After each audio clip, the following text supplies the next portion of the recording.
ಎಲ್ಲರಿಗೂ ಜೈ ಜಿನೇ. ಇವತ್ತ ಎಲ್ಲ ಕಡೆ ಸಹಸ್ರನಾಮ ಅರ್ಚನೆ ಸ್ಟಾರ್ಟ್ ಆಗ್ತಾ ಇದೆ. ಬೆಳಗಾಂನಲ್ಲಿ ನಾವೆಲ್ಲ ಬುಕ್ಕಿಂಗ್ ಸ್ಟಾರ್ಟ್ ಮಾಡಿದ್ವಿ. ಯಾಕೆ ವಿಧಾನ ಮಾಡ್ತಾ ಇದ್ದೀವಿ ಧ್ಯಾನದಾಗ ತಗೊಂಡ್ವಿ. 1 ಮಿನಿಟ್ಗ 1 ಅಬ್ಜ ಜನ ಹುಟ್ತಾರ, ಅಬ್ಜ ಜೀವ ಬರ್ತಾವ, ಅದ್ರಾಗ ಮಾತ್ರ ಒಂದೇ ಜೀವ ಜೈನ್ ಇರುತ್ತೆ. ಅಂತ ದುರ್ಲಭ ಮನುಷ್ಯಗತಿಗೆ ಬಂದ್ಮೇಲೆ ನಾವು ನಮ್ ಜೀವದ ಸಾರ್ಥಕತೆ ಮಾಡ್ಬೇಕು. ಅದಕ್ಕೋಸ್ಕರ ನಾವು ಭಕ್ತಾಂಬರ ವಿಧಾನ ಮಾಡ್ತೇವೆ, ಪಂಚಪರಮೇಷ್ಠಿ ವಿಧಾನ ಮಾಡ್ತೇವೆ, ದಶಲಕ್ಷಣ ಮಾಡ್ತೇವೆ, ಷೋಡಶಕಾರ ಮಾಡ್ತೇವೆ. ಇನ್ನ ತನಕ ಸಹಸ್ರನಾಮ ಅರ್ಚನೆ ಎಲ್ಲೂ ಮಾಡಿಲ್ಲ, ಯಾರೂ ಮಾಡೇ ಇಲ್ಲ. ಈ ಅವಸರ ನಮ್ಗೆ ಸಿಕ್ಕಿದೆ. ಸಮೋಶರಣದಲ್ಲಿ ಹೋಗ್ಬೇಕಾದ್ರ ಅಭವ್ಯ ಜೀವ ಹೋಗೋದೇ ಇಲ್ಲ.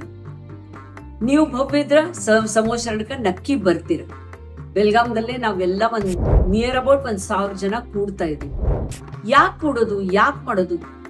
ಇಲ್ಲಿ ಗಿನ್ನಿಸ್ ಬುಕ್ ರೆಕಾರ್ಡ್ ಆಗ್ತಾ ಇದೆ ಅಂತ ಇಲ್ಲ. ನಾನ್ ಸ್ವತಃ ಹೇಳ್ತೇನೆ, ಸಹಸ್ರನಾಮ್ ಎಷ್ಟೋ ಸಲ ಓದಿದೀವಿ, ಆದ್ರೆ ಭಗವಂತನ ಹೆಸರು ತಗೊಂಡು ಪುಷ್ಪ ಹಾಕಿಲ್ಲ.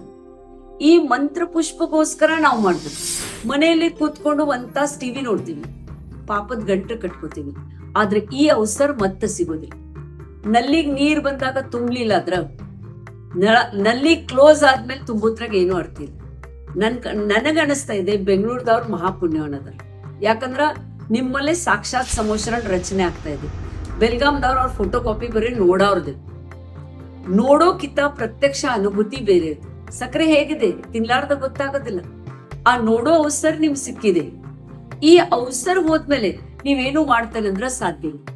ಭಗವಂತರು ಒಬ್ರೇ ಅದಾರ, 24 ತೀರ್ಥಂಕರ ಅದಾರ. ಪಂಚಪರಮೇಷ್ಠಿಯಲ್ಲಿ ಭಗವತ್ ಆಗೋ ಯೋಗ್ಯತಾ ಇದ್ದವ್ರು ಅದರ.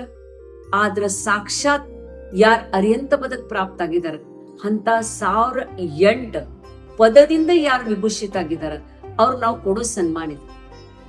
ತಿಳ್ಕೊರಿ, ನೀವು ಆಕಳಾಗಿ ಹುಟ್ಟಿದ್ರ ನಿಮ್ ಮಂತ್ರ ಪುಷ್ಪ ಹಾಕಕ್ ಬರ್ತಿತ್ತು. ಇವಾಗ ಕೈ ಇದೆ, ಇವಾಗ ಉಪಯೋಗ ಮಾಡ್ರಿ. ಕೈದ ಉಪಯೋಗ ಯಾಕೆ ಮಾಡ್ತೀವಿ? ಮೊಬೈಲ್ ನೋಡಕ, ರೀಲ್ಸ್ ನೋಡಕ.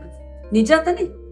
ಈಗ ಅದೇ ಕೈ ದಾನ ಕೊಡಕ, ಅದೇ ಕೈ ಅರ್ಚನೆ ಮಾಡಕ್ ಯೂಸ್ ಮಾಡ್ರ, ಈ ಕೈಗೆ ಮುಂದಿನ ಭಾವದಲ್ಲಿ ಮತ್ತೆ ಪೂಜಾ ಅರ್ಚನೆದ ಅವಸರ ಸಿಗತ್ತೆ. ಎಲ್ಲಿಂದ ಸಿಗತ್ತೆ? ದೇವಗತಿಗೆ ಹೋಗ್ತೀರಾ, ಅಲ್ಲಿಂದ ನಂದೀಶ್ವರ ದೀಪದ ಪೂಜೆ ಮಾಡ್ತೀರಾ. ಈಗ ಮಾಡ್ಲಿಲ್ಲ, ನಾಳೆ ನಿಮ್ಗೋಸ್ಕರ ಸಮೋಶರಣ ನಿಂದ್ರಾಗಿಲ್ಲ. ರಾಜಾಗ್ರಗ ಮಹಾವೀರ್ ಭಗವಂತಂದ ಕೊನೆ ಸಮೋಶರಣ ಬಂತು. ಕೊನೆ ಸಮೋಶರಣ ಬಂತು, ಆಮೇಲೆ ಜನ ಕಾಯ್ತಾ ಇದ್ರು ಪಾವಾಪುರಿಗೆ. ಇನ್ ಸಮೋಶರಣ ಬರ್ತಾ ಇದೆ, ಸಮೋಶರಣ ಮಾಯತ್. ಯಾಕ? ಅಂತಿಮ ಯೋಗಧಾರಣ ಇತ್ತು. ನಿಮ್ಮಲ್ಲೇ ಕೊನೆ ಸಮೋಶರಣ ಇದೆ. ಇದೇ ತಿಳ್ಕೊಂಡು ನೀವು ಸಹಸ್ರ ಅರ್ಚನೆಗೆ ಜಾಯಿನ್ ಆಗ್ಬೇಕು. ಇದು ನನ್ನ ಮಂಗಲ ಭಾವನೆ. ಸರಿ, ಈ ಪ್ರೋಗ್ರಾಮ ವಿಶ್ವಶಾಂತಿ ಯುವ ಸಂಘಟನೆದಿಂದ ಮಾಡ್ತಾ ಇದ್ದಾರೆ. ಯುವಗಳ ಇವಾಗ ಡ್ರಿಂಕಿಂಗ, ಗುಟ್ಕಾ ತಿನ್ನಕ್ ಯೂಸ್ ಆಗ್ತದೆ. ಇದ ಧರ್ಮಕ್ಕೋಸ್ಕರ ಆಗ್ತಾ ಇದ್ದಾರೆ.